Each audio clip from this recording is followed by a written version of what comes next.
semuanya, kembali lagi di channel Riri Afril bersama Riri Afrianti.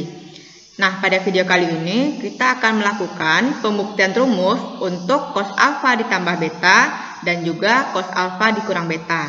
Sebelum kita melakukan pembuktian rumus, mari kita simak pendahuluan berikut ini. Nah, sebuah pesawat sedang berada dalam penerbangan dalam cuaca buruk. Ia menuju suatu bandara yang terletak pada jarak 80 km pada jurusan 3 angka sejauh 30 derajat.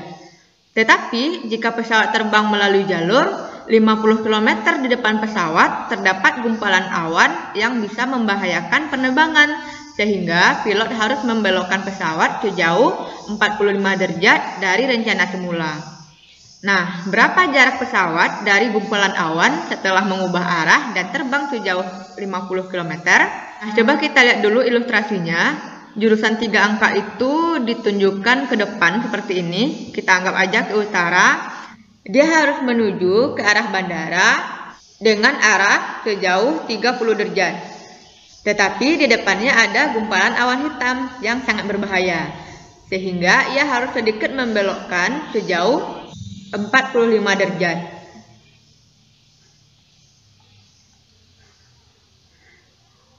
Nah, lalu pertanyaannya, berapakah jarak antara pesawat sekarang dengan gumpalan awan yang tadi?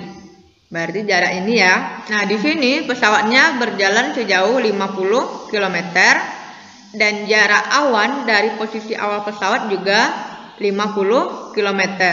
Nah, sehingga di sini kita bisa rumus kosinus. Dan sudut pada segitiga ini adalah 15 derajat.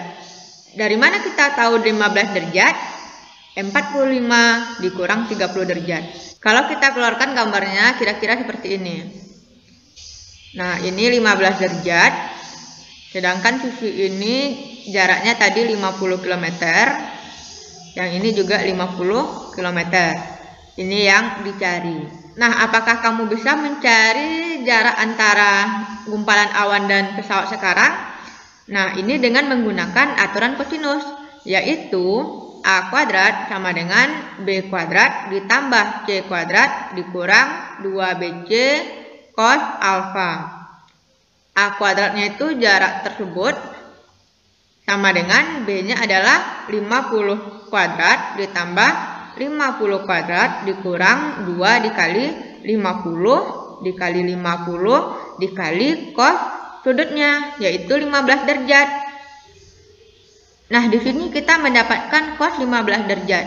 Padahal biasanya yang kita punya itu cos 0, cos 30, cos 90, dan sudut istimewa. Tidak pernah dapat yang 15 derajat. Nah, jadi bagaimana cara mendapatkan cos 15 derajat? Nah, apakah cos 15 derajat itu bisa kita dapatkan dari cos 45 dikurang 30, kemudian kita jabar menjadi cos 45 dikurang cos 30 derajat? Nah, mari kita lihat. Nah, kalau seperti ini, cos 15 derajat sama dengan cos 45 dikurang cos 30 sama dengan setengah akar 2 dikurang setengah akar 3. Sama dengan setengah dalam kurung akar 2 dikurang akar 3. Mari kita bandingkan jika cos 30 derajat sama dengan cos 90 derajat dikurang 60 derajat. Nah, kalau kita ikutkan hipotesis yang seperti ini, berarti maksudnya ini adalah cos 90 derajat dikurang cos 60 derajat. Sama dengan 0 dikurang setengah. Hasilnya adalah negatif setengah. Padahal kita sama-sama tahu cos 30 adalah setengah akar 3. Berarti cara yang seperti ini tidak valid. Jadi bagaimana sih cara mendapatkannya? Nah, mari kita perhatikan asal muasal rumus. Oke, di sini kita akan membuat suatu lingkaran berpusat di O dengan jari-jari satu satuan. Kemudian kita tarik suatu jari-jari yang memiliki sudut sejauh alfa terhadap sumbu X. Kemudian kita beri nama di sini titik P. Kemudian kita tarik lagi suatu jari-jari yang memiliki sudut sejauh beta terhadap sumbu X. Dan kita namai titiknya dengan Q. Kemudian kita tarik suatu garis dari P menuju sumbu X dan kita beri nama P aksen titiknya. Sehingga terbentuk segitiga dan kita keluarkan segitiganya agar lebih jelas. Begitu juga dari Q, kita tarik garis lurus terhadap sumbu X dan kita beri nama Q aksen. Terbentuk juga segitiga dan seperti ini jika kita keluarkan. Kemudian jangan lupa dengan namanya. Nah, hal yang perlu kita perhatikan adalah OP merupakan suatu jari-jari sehingga tadi jari-jarinya adalah satu satuan. Begitu juga dengan OQ. Kemudian sudut dari POP aksen adalah alfa, sedangkan QOQ aksen adalah beta. Nah, di sini masih ingat kan perbandingan trigonometri sederhana? Coba untuk cos alfa itu sama dengan OP aksen per OP. Samping per miring. Nah, karena OP-nya adalah 1, sehingga didapat cos alfa sama dengan OP aksen. Kemudian kalau untuk sin alfa, demi, berarti depannya adalah PP aksen per miring, yaitu OP. Karena OP sama dengan 1, sehingga didapat sin alfa sama dengan PP aksen. Begitu juga dengan untuk segitiga yang satu lagi, cos beta sama dengan OQ aksen per OQ. Karena OQ adalah 1, sehingga dapat cos beta sama dengan OQ aksen. Kemudian untuk sin beta, yaitunya demi QQ aksen per OQ. Sama seperti sebelumnya, karena OQ adalah 1, didapatkan sin beta sama dengan QQ aksen. Karena OP aksen adalah alfa, berarti sepanjang sumbu X ini adalah cos alfa. Berarti X-nya adalah cos alfa, sedangkan PP aksen adalah sin alfa, berarti yang ini PP aksen merupakan sin alfa. Jadi cos alfa ini adalah X, sedangkan sin alfa ini adalah Y untuk titik P. Sedangkan untuk OQ aksen itu cos beta, berarti sepanjang ini adalah cos beta. Sedangkan untuk QQ aksen itu adalah sin beta, berarti yang ini adalah sin beta. Karena sepanjang sumbu X adalah cos beta, berarti titiknya ini adalah X, sedangkan sin beta adalah Y. Sehingga titik P-nya adalah cos alfa, sin alfa, dan Q adalah cos beta, sin beta. Nah, seperti soal pada pendahuluan tadi, kita bisa mencari jarak antara titik P dan Q untuk mendapatkan rumusnya. Nah, bagaimana caranya? Yang pertama itu adalah dengan jarak antara dua titik, yaitu PQ sama dengan akar dari X1 dikurang X2 kuadrat ditambah Y1 dikurang Y2 kuadrat. Kemudian rumus yang kedua, aturan kosinus, yaitu A kuadrat sama dengan B kuadrat ditambah C kuadrat dikurang 2BC cos alfa. Nah, di sini kita akan mencari jarak antara PQ ya. Nah, kalau dengan rumus yang pertama, ini kita anggap X1, ini Y1. Ini X2, ini Y2. Sehingga didapatkan PQ adalah akar dari cos alfa dikurang cos beta kuadrat ditambah sin alfa dikurang sin beta kuadrat. Nah, kemudian dengan aturan kosinus, untuk lebih mudah, mari kita keluarkan segitiganya. Di sini titik O, ini P dan Q.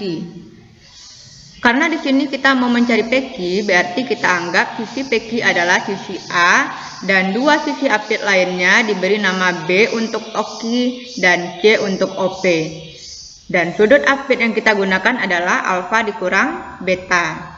Sehingga kita dapatkan persamaan PQ kuadrat sama dengan OQ kuadrat ditambah OP kuadrat dikurang 2 dikali OQ dikali OP cos alfa dikurang beta. Nah, di sini kita punya dua persamaan. Ini persamaan 1 dan untuk yang aturan kosinus sebagai persamaan 2. Persamaan 1 didistribusi ke persamaan 2, yaitunya PQ kuadrat sama dengan OQ kuadrat ditambah OP kuadrat dikurang 2 OQ dikali OP cos alfa dikurang beta. Nah, karena di sini tadi sudutnya adalah alfa dikurang beta. Persamaan 1 adalah cos alfa dikurang cos beta kuadrat ditambah sin alfa dikurang sin beta kuadrat dikuadratkan. Karena ini ya, karena PQ kuadrat sama dengan OQ kuadrat ditambah OP kuadrat dikurang 2 OQ dikali OP cos alfa dikurang beta. Lalu karena akar ini dikuadratkan sehingga akarnya hilang ya. Lalu kita proses yang cos alfa dikurang cos beta kuadrat sehingga didapat cos kuadrat alfa dikurang 2 cos alfa cos beta ditambah cos kuadrat beta. Begitu juga dengan sin alfa dikurang sin beta kuadrat didapatkan sin kuadrat alfa dikurang sin alfa sin beta ditambah sin kuadrat beta. Sama dengan di sini ingat bahwa OQ itu adalah 1 karena dia merupakan jari-jari, begitu juga dengan OP. Sehingga kita mendapatkan OQ kuadrat adalah 1 ditambah OP kuadrat juga 1 dikurang 2 dikali 1 dikali 1 cos alfa dikurang beta. Nah, selanjutnya ingat bahwa ada rumus identitas trigonometri sin kuadrat X ditambah cos kuadrat X sama dengan 1. Nah, di sini kita punya cos kuadrat alfa dan juga sin kuadrat alfa yang bernilai 1. Begitu juga dengan cos kuadrat beta dan juga sin kuadrat beta akan bernilai 1. Sehingga kita dapatkan 1 ditambah 1 dikurang 2 cos alfa cos beta dikurang 2 sin alfa sin beta. Sama dengan 2 dikurang 2 cos alfa dikurang beta. Kita lanjutkan, didapat 2 dikurang 2 cos alfa cos beta dikurang sin alfa sin beta sama dengan 2 dikurang 2 cos alfa dikurang beta. Nah, di sini 2-nya bisa kita kurangkan sehingga didapat negatif cos alfa cos beta dikurang 2 sin alfa sin beta sama dengan negatif 2 cos alfa dikurang beta. Nah, di sini sama-sama kita bagi negatif 2 sehingga hasil akhirnya adalah cos alfa cos beta ditambah sin alfa sin beta sama dengan cos alfa dikurang cos beta. Nah, jadi inilah rumus cos alfa dikurang beta, yaitu cos alfa cos beta ditambah sin alfa sin beta. Nah, bagaimana jika seandainya sudutnya berupa alfa ditambah beta? Kira-kira apa ya rumusnya? Nah, silahkan lihat dulu. Kita punya cos alfa dikurang beta sama dengan cos alfa cos beta ditambah sin alfa sin beta. Kemudian bentuk ini bisa kita ubah menjadi cos alfa dikurang negatif beta.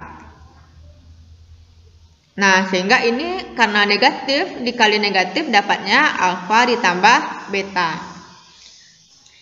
Sehingga didapatkan cos alfa dikali cos negatif beta ditambah sin alfa dikali sin negatif beta.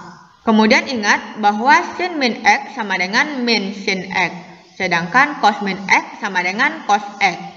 Nah, sehingga kalau cos ini akan menjadi positif, sedangkan kalau sin ini akan ditarik keluar negatifnya. Sehingga kita dapatkan cos alfa tambah beta sama dengan cos alfa cos beta ditambah sin alfa dikali min sin beta. Nah, karena ini merupakan perkalian, bisa kita geser ke belakang sehingga didapat cos alfa tambah beta sama dengan cos alfa cos beta dikurang sin alfa sin beta. Nah, inilah rumus untuk cos alfa ditambah beta.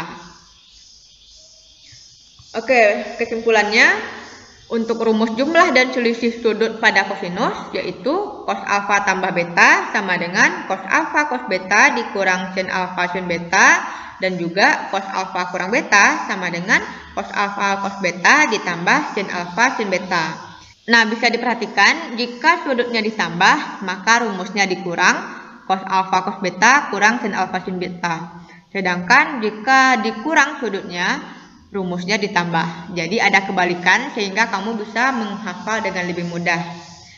Contoh soal pertama, tentukan nilai dari cos 105 derajat. Langsung kita jawab ya. Sebelum kita menyelesaikan soal, kita harus memikirkan cos 105 derajat itu didapatkan dari penjumlahan sudut istimewa yang mana.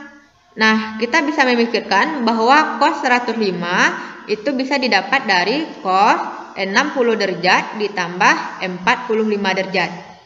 Nah, betul kan bahwa 60 ditambah 45 hasilnya 105. Nah, berarti ini sebagai alfa dan ini sebagai beta. Nah, kita pakai rumusnya cos alfa tambah beta adalah cos alfa dikali cos beta dikurang sin alfa dikali sin beta.